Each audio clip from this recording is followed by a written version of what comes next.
શહેરના મુખ્ય માર્ગ સમાન વિસ્તૃત જ્યુબિલી ગ્રાઉન્ડ વિસ્તારમાં ગટર લાઇન બેસી જવા પામતા છેલ્લા 8 દિવસથી પુનઃનિર્માણના કામો ચાલી રહ્યા છે। જો કે આજે ફરી એકવાર લાઇન ખોદવાની ફરજ પડતા સમગ્ર માર્ગ પર ભયંકર ટ્રાફિક જામની પરિસ્થિતિ સર્જાઈ હતી। શહેરના હૃદય સ્થળ સમાન જ્યુબિલી ગ્રાઉન્ડ વિસ્તાર જતા આવતા વાહનોના લાંબા જથ્થાને કારણે લોકો લાંબા સમય સુધી રઝળ્યા હતા। કામગીરીમાં વિલંબ અને યોગ્ય આયોજનના અભાવે રોજિંદા પ્રવાસીઓ તથા વેપારીઓને ભારે મુશ્કેલીનો સામનો કરવો પડી રહ્યો છે। આ વિષયમાં નાગરિકો તરફથી મજબૂત વિરોધ નોંધાવાયો છે અને સ્થાનિક તંત્રને કામ ઝડપથી પૂર્ણ કરવાની માંગ ઉઠી છે। વિરોધ પક્ષના નેતા કાસમ સમાએ ચંચળ ન્યૂઝ સાથે આ અંગે વાત કરી હતી। કચ્છ જિલ્લાના કલેક્ટર ડીએસપી સાહેબ, ભુજના ધારાસભ્ય, સંસદ સભ્ય તમામ જે માર્ગ ઉપર નીકળતા હોય અને છેલ્લા 8 દિવસથી ભુજ નગરપાલિકા દ્વારા ભુજને બાનમાં લેવામાં આવ્યું હોય, આવી પરિસ્થિતિ જ્યારે ઊભી છે, હું તો ખરેખર એમ કહીશ કે એક ભારતીય જનતા પાર્ટીની પરંપરા જે છે એ નિભાવવા માટેની કામગીરી કરી રહ્યા છે કે આગળની બોડીને સારું કેમ કેવરાવું, એના માટેના જે આ લોકોના પ્રયત્ન છે કે અગાઉ 2.5 વર્ષ જે લોકો કામગીરી કરી ગયા આના કરતાં સારી કરી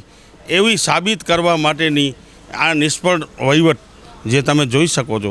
કે જ્યુબિલી ગ્રાઉન્ડ હોય, નાગર ચકલો હોય, તમામ વિસ્તારોમાં જ્યારે આટલા બધા ગટરોના પાણી નીકળતા હોય અને વારંવાર લાઈનો બેસી રહેતી હોય, જ્યારે કરોડો રૂપિયાની રીસર્ફેસિંગની ગ્રાન્ટ આવતી હોય,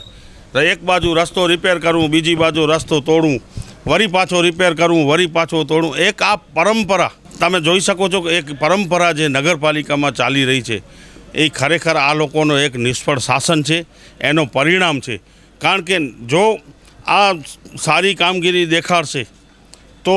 લોકોને શું કહેશે, લોકો શું કહેશે કે ભુજ નગરપાલિકાએ સારામાં સારી કામગીરી કરી, એમના વખાણ કરશે, પણ આ લોકો વખાણ કરવા માટેના પ્રયત્ન જ નથી કરતા અને માત્ર ને માત્ર નિષ્ફળતા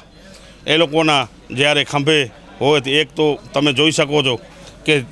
છેલ્લા 12 મહિનાથી ચીફ ઓફિસરની નિમણૂક પણ નથી થઈ શકતી અને ભુજના ધારાસભ્ય જાણે સૂતા હોય એવું પરિસ્થિતિ જ્યારે ઊભી થઈ હોય તો ખરેખર એક શરમજનક બાબત છે। ભુજ શહેરની પ્રજાને હવે તો વિચારવાનો સમય છે કે તમે વિચારો કે નગરપાલિકાને ને માત્ર થોડોક ટાઈમ રહ્યું છે અને આ નગરપાલિકાનો આજની તારીખનો જે વહીવટ છે એ નિષ્ફળ વહીવટને જાકારો આપી અને સારા શાસન અને સારો વહીવટ લઈ આવો એવી અમે આશા આપની પાસે રાખીએ છીએ કે ખરેખર નગરપાલિકામાં સારા અને સ્વચ્છ ભ્રષ્ટાચાર વગરના આ તો માત્ર ને માત્ર એક જ કોન્ટ્રાક્ટર ભુજ શહેરમાં મળેલો છે, બીજો કોઈ કામ કરવા ગટરના તૈયાર નથી। આવી પરિસ્થિતિની અંદર જ્યારે જ્યાં ગટર લાઈન બેસે રાતના ભાગમાં રસ્તા ખોદી નાખો, પાણીની લાઈનો તોડી નાખો, ટેલિફોનના વાયરો તોડી નાખો, આ એક પરંપરા જે ચાલુ છે ખરેખર બંધ થવી જોઈએ। અને હું તો કહું છું કે હવે કલેક્ટર પોતા હસ્તક લઈ અને નગરપાલિકાને ખરેખર સ્વૈચ્છિક રીતે રાજીનામા આ લોકો આપી અને નગરપાલિકા વહીવટદાર શાસનમાં મૂકે કલેક્ટરશ્રી, એવી અમારી માંગ રહેશે।